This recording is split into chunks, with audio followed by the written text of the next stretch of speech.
guys, berjumpa dengan gua Nabila Fahmi di channel Smeta Kreatif. Dan jadi buat kalian yang belum subscribe, segera subscribe channel ini karena subscribe itu gratis. Oke guys, jadi gue di sini mau sharing-sharing ke kalian mengenai teknik-teknik dasar dari fotografi. Apa sih yang harus kita pelajari?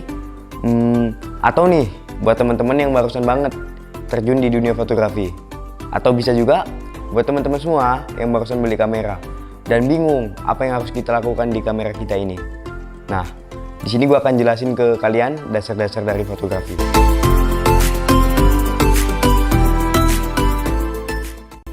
Tapi inget guys, di video ini nih isi videonya hanya full teori.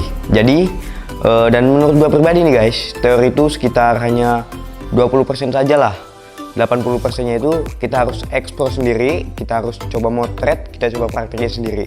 Jadi setelah kalian tonton video ini sampai habis, kalian ambil tuh kamera, lalu kalian coba praktek, lalu kalian coba motret, kalian ekspor apa aja yang di sekitar kalian.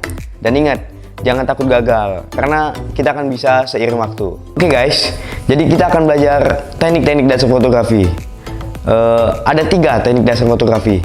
Yang pertama ialah ISO, dan yang kedua aperture atau diafragma, dan yang terakhir itu kita akan bahas ialah shutter speed.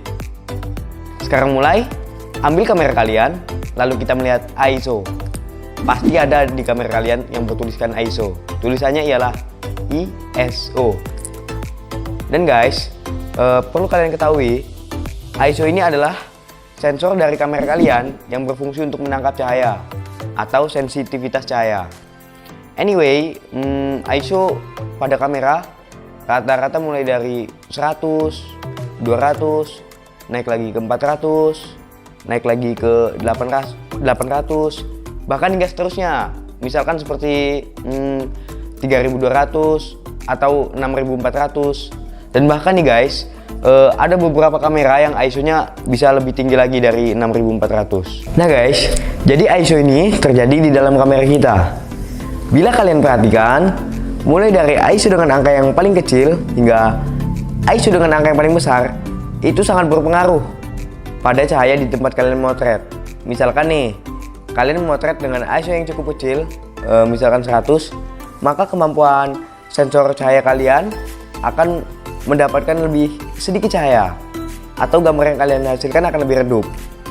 Dan begitu juga sebaliknya, bila kalian memotret dengan ISO yang cukup besar, maka hasil yang kalian akan dapatkan, gambar yang kalian akan dapatkan akan terlihat lebih terang. Atau begini contohnya, misalkan ya, gua memotret di siang hari di lapangan terbuka, dimana pada saat cuaca saat itu sedang terik-teriknya nih guys. Cuaca saat itu sedang panas-panasnya. Otomatis gue akan memakai ISO 100 lah. Kenapa? Karena kita dengan bukaan yang cukup kecil saja, itu sudah baik banget itu cahaya yang masuk. Jadi gue usahain gue pakai ISO yang kecil. Kalau kita memakai ISO yang terlalu besar, maka bisa-bisa gambar yang kita dapatkan akan terlihat over. Atau misalnya nih, ketika gue sedang motret itu, cuaca tiba-tiba mendung, otomatis cuaca pada saat itu akan menurun cahayanya.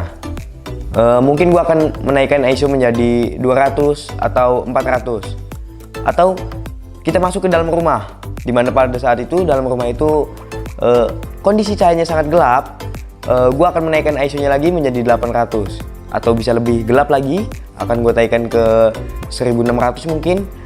Atau minim cahaya sama sekali, dan kamera kita, ISO kita sudah maksimalkan sebesar mungkin, itu tetap terlihat gelap, tetap terlihat tidak bisa terlihat terang. Otomatis kita harus menggunakan bantuan alat lagi, yaitu lighting atau flash internal dari kamera kalian. Tapi nih guys, perlu kalian ingat, ISO itu sangat berpengaruh kepada kualitas gambar yang telah kita ambil. Semakin besar ISO itu, bisa berpotensi memunculkan grainy. Apa itu grainy?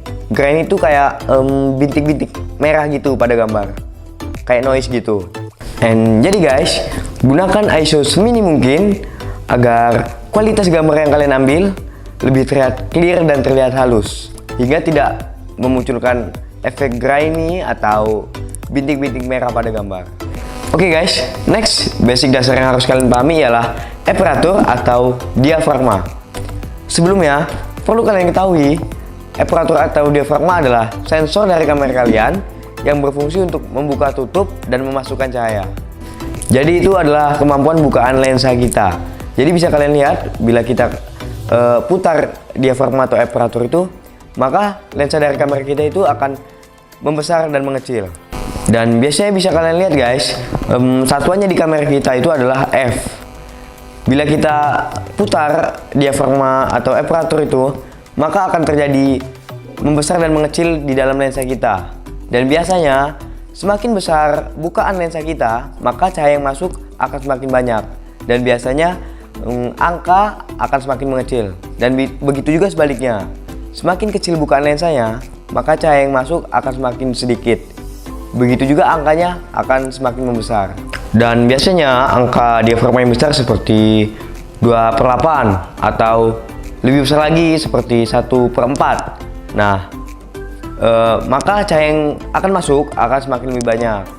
Misalkan kita memakai dengan angka yang lebih kecil seperti 11 atau 16 atau 22, maka cahaya yang masuk akan lebih sedikit. Nah, biasanya perpindahan diafragma ini akan diiringi dengan yang namanya X-Corps. Apa itu X-Corps? Misalkan dari diafragma sekian ke diafragma selanjutnya, dari 11 ke 16 ke 22 ke 28. Nah, itulah yang dinamakan X-Corps. Dan sekarang ingat, semakin besar bukaan diafragma, angkanya semakin kecil itu tadi, maka akan sangat mempengaruhi cahaya. Jadi cahaya yang masuk akan semakin banyak. Dan ini sangat akan berpengaruh di kondisi low cahaya. Jadi saat kondisi low cahaya, kalian bisa menggunakan diafragma dengan angka yang kecil atau dengan bukaan diafragma yang besar. Dan ini juga berpengaruh kepada depth of field. Apa itu depth of field? Misalkan kita menggunakan diafragma dengan bukaan yang besar atau angkanya semakin kecil itu tadi, maka objek akan terlihat lebih tajam dan background itu akan terlihat sangat blur. Dan sebaliknya, ketika kita menggunakan bukaan lensa diafragma yang semakin kecil atau angkanya yang semakin besar tadi, maka objek dan background akan terlihat sama-sama tajam. Dan di sini gua nggak bisa menyimpulkan nih guys, mana yang baik dan mana yang tidak, karena itu semua kembali kebutuhan kita masing-masing. Kadang kita ingin moto dengan objek yang terlihat tajam dan background terlihat blur. Kadang juga kita ingin memoto keduanya ingin terlihat tajam. Yang ketiga atau yang terakhir adalah shutter speed. Adalah kemampuan dari kamera kita yang membuka dan menutup shutternya. Jadi seberapa cepat atau lambat kamera kita membuka dan menutup shutternya tersebut. Dan buat gue pribadi guys, shutter speed ini juga sangat mempengaruhi tajam atau enggaknya gambar yang kita ambil, atau gelap atau terangnya gambar yang kita ambil, karena berapa banyak cahaya yang masuk itu tadi. Dan juga ini berpengaruh pada kecepatannya.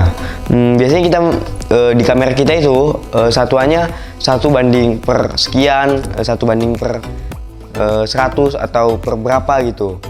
Misalkan kita menggunakan 1 detik, maka dia akan cekrek, atau 3 detik itu cekrek. Nah, misalkan nih guys, kita memotret dengan kecepatan 3 detik, kita menggunakan tangan, maka kita gerak sedikit aja, maka itu hasil akan blur. Karena itu tadi, kecepatannya cukup lama, 3 detik. Bayangin kalian motret 3 detik dan kalian bergerak sedikit aja, hasilnya akan terlihat blur. Anyway, tapi kecepatan yang cukup lama ini bisa kalian gunakan misalkan untuk memoto lampu kendaraan pada malam hari, atau air terjun yang turun ke bawah. Misalkan kita akan mendapatkan efek-efek air terjun itu dengan tajam. Bisa kita gunakan dengan shutter speed 30 detik yang cukup lama. Dan kita harus menggunakan tripod. Atau kalian ingin memotret sport atau motor yang sedang melintas dengan kencang, kalian bisa gunakan shutter speed yang cukup cepat. Atau nih, kalian ingin memotret anjing yang sedang berlari dan kalian ingin hasil yang kalian tangkap itu tajam dan freeze, maka kalian harus menggunakan shutter speed yang cukup cepat. And oke, sekarang kalian sudah mencapai akhirnya dan kalian sudah mempelajari 3 hal tersebut, basic-basic dasar dari fotografi. Dan 3 hal tersebut tadi ialah ISO, eperatur, dan shutter speed yang biasa disebut dengan segitiga exposure. Dan mungkin itu saja penjelasan dari gua. Bila penjelasan yang gua jelaskan sulit dipahami dan kurang menarik, gua mohon maaf. Sekian dari gue, bye-bye.